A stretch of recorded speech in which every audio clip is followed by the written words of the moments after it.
And hello everyone, welcome back to the recap. Now today we have another mock draft. I think this is my NBA mock draft 2.0, but also we have a big board, which is basically just my top 10. I'm only going to be doing a mock draft of the top 10, but my top 10 players and I created kind of a checklist, if you will say, and it's out of 240. And yeah, so I ranked 10 people. I saw their checklist. I ranked them 1 through 10. And then, so that's my big board. And let's run through the big board right now, starting with my number 1 prospect, and that is Anthony Edwards, a shooting guard and small forward out of Georgia. I'm going to talk about the prospects later when I say who they get drafted to. My number 2 prospect is LaMelo Ball, a point guard, Illawarra Hawks, I think, but it's in Australia, the NBL. Excited for him to be in the NBA. Number 3, Obi Toppin. Some people would say this is too high. Some people would say maybe a little too low. They would have him 1 or even 1 or maybe 2. But I think he's 3, a power forward out of Dayton. 4, James Wiseman, a center out of kind of Memphis. He played like 3 games, but he did play at Memphis. 5, Tyrese Haliburton, a point guard / shooting guard for Iowa State.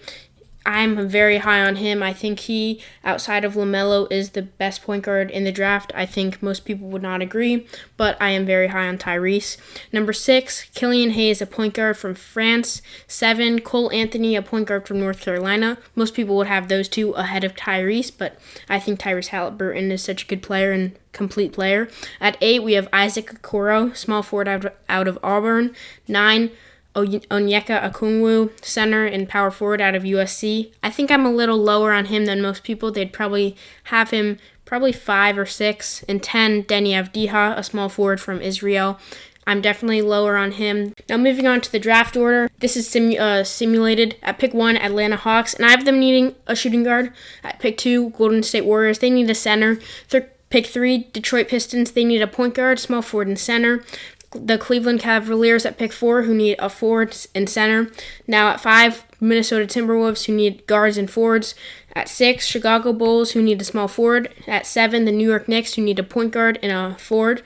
At 8, the Charlotte Hornets, who need a guard and a center. At 9, Washington Wizards, who need a small forward and a center. And at 10, the Phoenix Suns, who need a point guard and a power forward.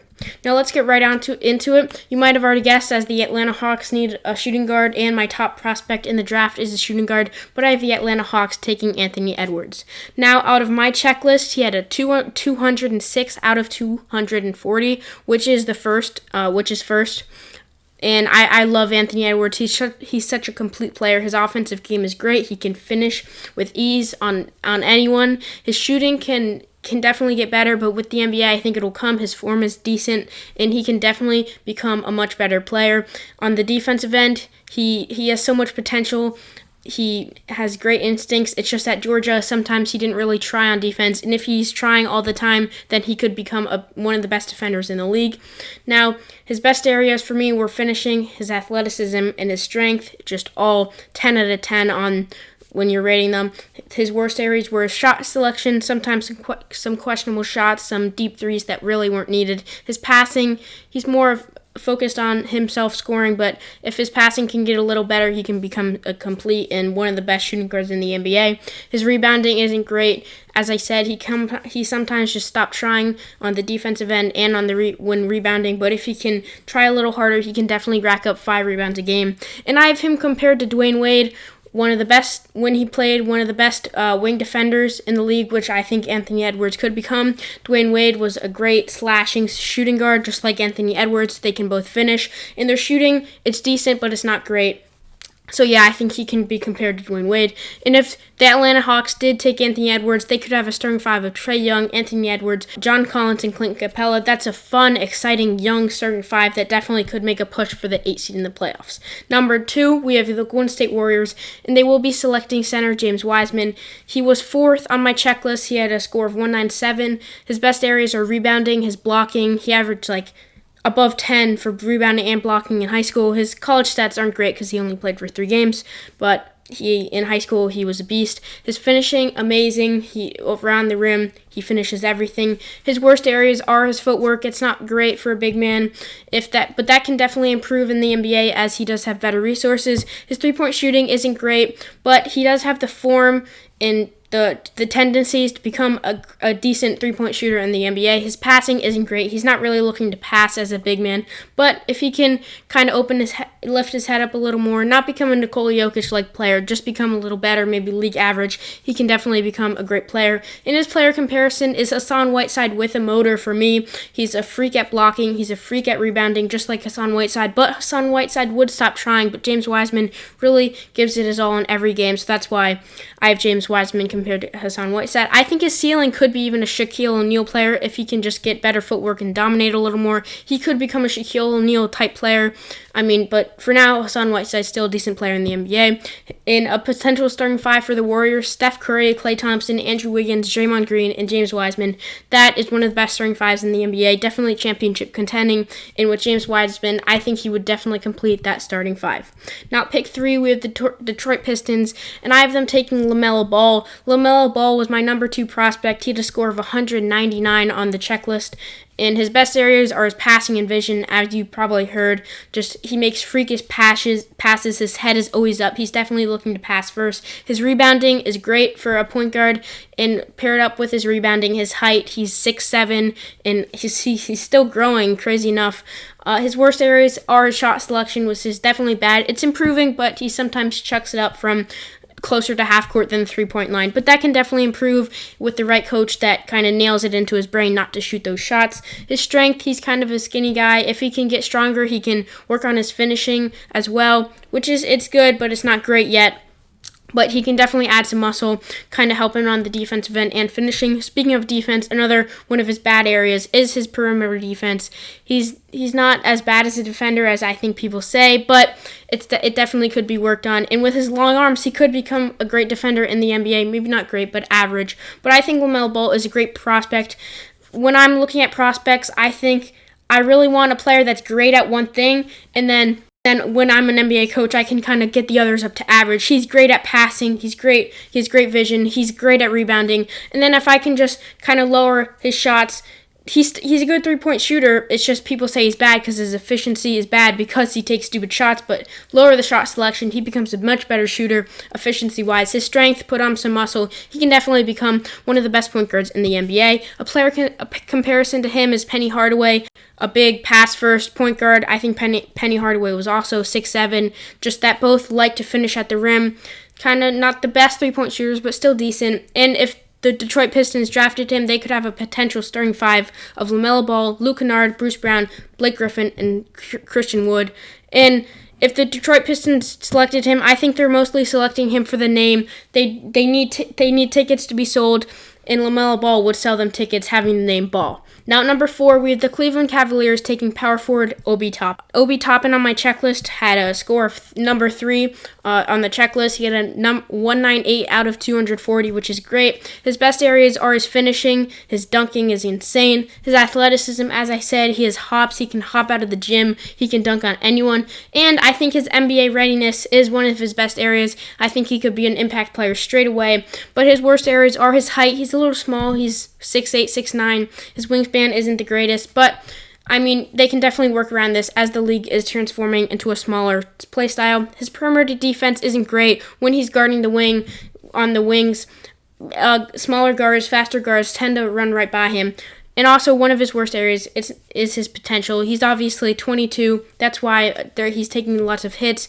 He only has, 6 more years until his peak, and about 28's your peak. So potential definitely is a downside for him, but he's still a great player that would impact right away. So I don't think you can really skip because of his potential. And if the Cavs drafted him, they'd have a starting five of Darius Garland, Colin Sexton, Shetty Osman, Kevin Love, Tristan Thompson. And I think Obi Toppin would be the sixth man for the next 1 or 2 years. And I think if the Cavs drafted him, it'd be match made in heaven for Obi, as he could learn how to shoot better from Kevin Love, but he could also become a better rebounder from Tristan Thompson. And in 2 years, he could become one of the best power forwards in the league. Now, number 5, we have the Minnesota Timberwolves, and I have them selecting Onyeka Okongwu. Onyeka Okongwu is number 9 on my big board. He did have a score of 194, so he definitely could jump up to 5 with 1 or 2 more points. He's a great rebounder, a great blocker, like James Wiseman, but his defense is a little better than James Wiseman. However, James Wiseman has better offense. Also, Onyeka Okongwu's inside defense is one of his best areas. It's amazing. His worst areas are his passing, dribbling, and three-point shooting. His offensive game would definitely need some work, but I love him on the Timberwolves because Karl-Anthony Towns could take up for the offense and stretch the floor, and Onyeka Okongwu could more focus on the defensive side of the ball, and the Timberwolves could wait for him to learn from Cat and wait for his offensive game to develop as they already have scoring in the backcourt. I compare him to Bam Adebayo, kind of an undersized big man that blocks shots and rebounds like crazy, isn't amazing on the offensive end, but can still finish some shots. If the Timberwolves drafted him, they could have his potential starting lineup of D'Angelo Russell, Jarrett Culver, Josh Okogie, I don't know how you pronounce it, Onyeka Okongwu, and Karl-Anthony Towns, which is definitely a contender for the playoffs, which is something the Wolves hadn't had in a couple years, at least been a serious contender to win a round, and I think that could be maybe an upset watch for the 2 seed if Russell Towns goes off and Onyeka Okongwu locks down the bigs. Now, at 6, we have the Chicago Bulls, and I have them taking Isaac Okoro. Now, Isaac Okoro did slip down to 8. He had a score of 194 out of 240 on the checklist. His best areas are perimeter defense, athleticism, and finishing. He's kind of similar to Onyeka Okongwu as he is a clamp-down defender. He can lock people up. He can stop them from scoring, but the offensive game is a little worrying. However, his finishing is elite, but outside of the layup, outside of around the rim, he kind of struggles and looks out of place. His worst areas are shooting. His form isn't great. He's usually fading away and just jacking up shots that he doesn't really need to, and his passing isn't all that great. He sometimes makes some dumb passes. And for that reason, well, not for the dumb passes, but for the reason of being a lockdown defender, but also not being able to shoot, I compared him to Andre Iguodala, who's one of the best defenders in the NBA, or at least a couple years ago when he locked down LeBron James in the finals and won finals MVP. But Isaac Okoro could definitely become a great player in the NBA, and the potential starting 5 for the Bulls would be Kobe White, Zach LaVine, Isaac Okoro, Lauri Markkanen, and Wendell Carter Jr., and I think Isaac Okoro is a match made in heaven for the Bulls, as he could, assuming Zach LaVine stays, as there are rumors he could get traded, he could kind of guard the wing, the better offensive wing, while Zach LaVine wouldn't really have to focus on defense as much and could just score buckets 25 a game. And Isaac Okoro could learn from Zach LaVine, score a couple more buckets, and I think it's just a match made in heaven. Now, at number 7, we have the New York Knicks selecting Killian Hayes. Killian Hayes isn't my top-ranked point guard other than LaMelo Ball, but he is second, and I have the Knicks selecting him at 7. His best areas are his free throws, his form, and his speed. He's a very fast player. I love his pace. His form is amazing, so he could definitely develop a three-point shot. He is a lefty, so if you're watching highlights, his form might look a little different or even weird, but don't worry by that. It's just him being a lefty. It's still a very good form that can knock down shots in the future. His free throws, he makes, I think, about 90%. He makes everything. In his worst areas, however, are his rebound. Also, another one of his worst qualities, his strength. He doesn't have much muscle, but that can definitely be improved in the NBA as he has better resources. And his three-point shooting isn't great, but it's definitely improving.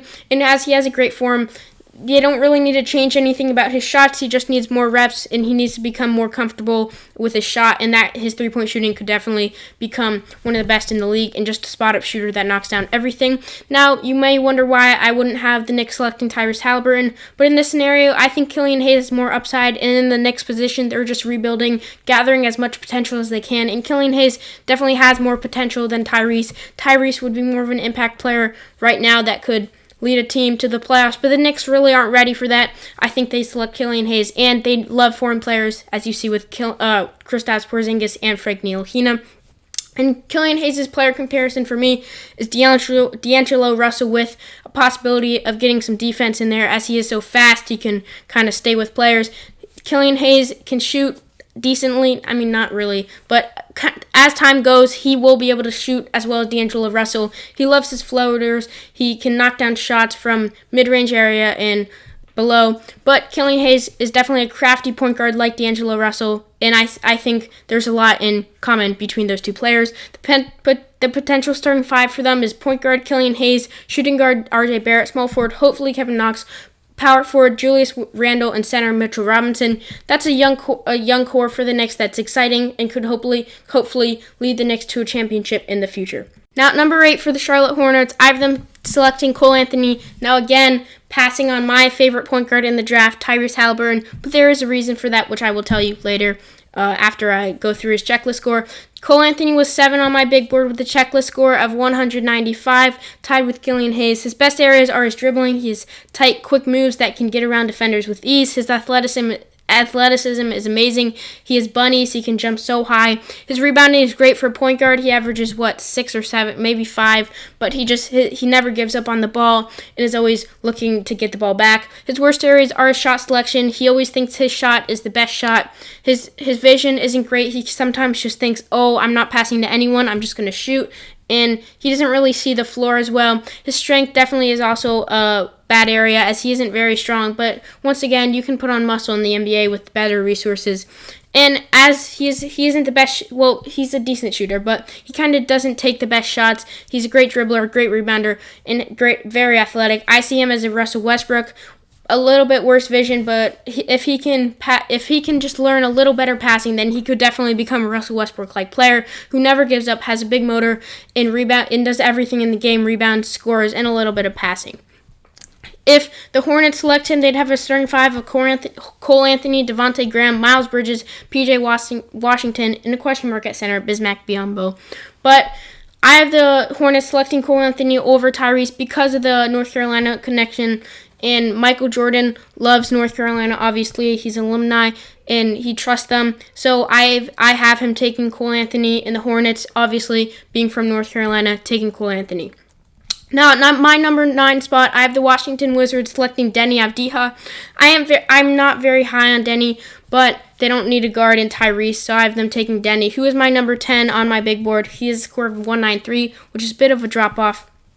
I mean, not that much because number 9 is 194, but I'm not very high in Deni. His best areas are his dribbling. He's great for him and is very athletic. His worst areas are his strength, his inside defense, and his vision. I have him compared to Gordon Hayward. He's kind of decent at everything, has a decent shot, can knock down threes in your face, has a decent fadeaway, can finish kind of well. But as I said before, when I see a prospect, I want someone that's amazing at one thing, and then I can improve the other areas. And Deni Avdija is kind of just solid all around the board, so that's why I see him. I think he'll be a starter in the NBA, but just more of a role player. I don't think he has as much potential as the others. But if the Wizards selected him, they'd have a potential starting 5 of John Wall, Bradley Beal, Deni Avdija, Rui Hachimura, and Thomas Bryant, and that's a fun young lineup that could definitely contend for an 8 or 7 seed and could be on an upset watch with John Wall, Bradley Beal, and depending on how well Deni Avdija plays next season. Now, at number 10, I have the Phoenix Suns selecting Tyrese Haliburton. Tyrese Haliburton was number 5 on my big board, so did slip all the way to 10, but it's fine. The Phoenix Suns would be ecstatic to have him. He had a 196 score on the checklist. And his best areas are his vision. He sees everything on the floor. He gets a lot of steals. I think he averaged 2.4 steals at Iowa State. And another one of his great areas is his leadership. He can get all his teammates rallied around him, and he can lead a comeback when everyone believes. And yeah, his worst areas are his strength. He isn't very strong. He's very skinny. His footwork, it's not great. It's kind of choppy. It doesn't look right. His form is not good. It's another one of his worst areas. But I think it can. If you just tweak it a little bit, he can become a knockdown shooter. The problem with his form is the release is too slow. So in college it worked, but with NBA players, with the height, with the speed, they'll be able to get out and block it. But if you can just make it a little bit faster while maintaining his good three-point shooting, he can definitely become a great player. And the reason I like Tyrese Haliburton so much is I think he's probably the second most complete player after Anthony Edwards, as his offense is great. He can pass, he can dribble. His footwork isn't great, but he can shoot well at Iowa State. A tweaking of the form, and his offense is a complete game, and he is on his way to becoming one of the best point guards in the NBA, especially with his height at 6'5". And on the defensive end, he has such long arms. He can steal the ball. He can block the ball. He can do everything on the defensive end. So I think he can definitely become one of the best point guards and such a complete player in the NBA. I have his comparison being Shai Gilgeous-Alexander, another tall combo guard that can shoot decently well, can pass to everyone on the floor and sees everyone. He has decent defense, can steal. Shai is great. Tyrese Haliburton, I think, will develop into a great defender. And Shai and Tyrese also can get everyone can get everyone rallied around them. Now, if the Phoenix Suns took Tyrese Haliburton, they could have a potential starting five of Tyrese Haliburton, Devin Booker, Kelly Oubre Jr., Dario Saric, and DeAndre Ayton. And Tyrese Haliburton would be able to spread the ball, and the Suns would have time to wait for his three-point shot to develop and them to tweak his form, as Devin Booker could kind of carry the shooting load, so he could wait for his three-point shot to come around and become a knockdown shooter. But the Suns, I think this is match made in heaven. He can just dish out assists to Devin Booker and be a playmaker that they need. Now I'm going to go over and recap who I had all the teams taking, and also I thought it would be fun to predict how happy the teams would be. I think not one, Atlanta Hawks, and I had them taking Anthony Edwards. They'd be 10 out of 10 ecstatic. They fill the shooting guard need, and then they create such a fun lineup that could contend for an 8 seed, maybe even a 5 seed with Trae Young, Anthony Edwards, and John Collins. 2, Golden State Warriors, they took James Wiseman, and I had them being 9 out of 10. They probably would have liked Anthony Edwards a little better to kind of replace Andrew Wiggins. I think they released an article a couple months ago saying they would take Anthony Edwards with the number 1 pick. Maybe it changed. Maybe they would rather have James Wiseman, but he still fills a gap, so they're still happy. At 3, I have the Detroit Pistons taking LaMelo Ball, and they'll be ecstatic, 10 out of 10. I think they would have taken him with the number 1 pick. He's a big name that gets them tickets sold. He can distribute the ball to players like Luke Kennard, Christian Wood, and yeah, they'd just be happy. They get a stable point guard for once. Now at number 4, the Cleveland Cavaliers took Obi Toppin. They'd be 8 out of 10. I think they would have liked Anthony Edwards better. Another guard, but he could play small forward for them and kind of complete the 1-2-3 of young potential in an exciting team. But they were still kind of happy. He can definitely develop under Kevin Love's wing, but I think they would have liked some of the players above him more. Now, number 5, Minnesota Timberwolves with Onyeka Okongwu. They're 10 out of 10. They get the defensive big man that they needed to help Cat out, and I think that's who they wanted. That's who they planned on taking throughout the draft, and Onyeka Okongwu really makes their team an 8 seed playoff contender. Now, number 6, the Chicago Bulls taking Isaac Okoro, and I think they're 9 out of 10 happy. They would have liked probably Anthony Edwards better, but after that, Isaac Okoro was their man. He fills a need. He's the best my best small forward in the draft, other than Anthony Edwards, if you consider him a small forward. But Isaac Okoro can fill the defensive hole that they have, and I think they're very happy, 9 out of 10. Now 7, the New York Knicks taking Killian Hayes. I had them at 7 out of 10. They definitely had all their hopes on LaMelo Ball, but the draft lottery didn't fall their way, and in this they couldn't make any trades. But they still get Killian Hayes, so they're not like 2 out of 10. They're not angry. They still have a young player who has lots of upside, so they're still kind of happy. At 8, the Charlotte Hornets take Cole Anthony. I had them 7 out of 10 also. I think they would have rather had Onyeka Okongwu or James Wiseman to fill their center gap and hole. They also would have probably liked Anthony Edwards just for best overall talent and LaMelo Ball to distribute the ball better. But, not trying to make a pun, but the Charlotte Hornets still get the North Carolina connection. They'll probably get some more fans because Cole Anthony went to North Carolina, so they'll want to see how he plays in college. And yeah, I think they're still kind of happy. At 9, the Washington Wizards take Deni Avdija. They probably would have liked a center better, or Onyeka Okongwu, or Obi Toppin, or even Anthony Edwards, but they still end up with Deni Avdija, someone that has decent potential and could definitely become an impactful starter soon. So, at 10, I had the Phoenix Suns taking Tyrese Haliburton. They'd be 10 out of 10. They'd be ecstatic. They got their man. I think they really want him, a guy that can kind of shoot. They just need to tweak his form. And then he's an NBA starter that is one of the best point guards in the league if he can be a knockdown shooter. So that's my draft. I hope you enjoyed this video. Comment who you would have picked 1, 2, 3, 4, 5, and all the way to 10. I hope you enjoyed this video. Go watch the other videos, and peace.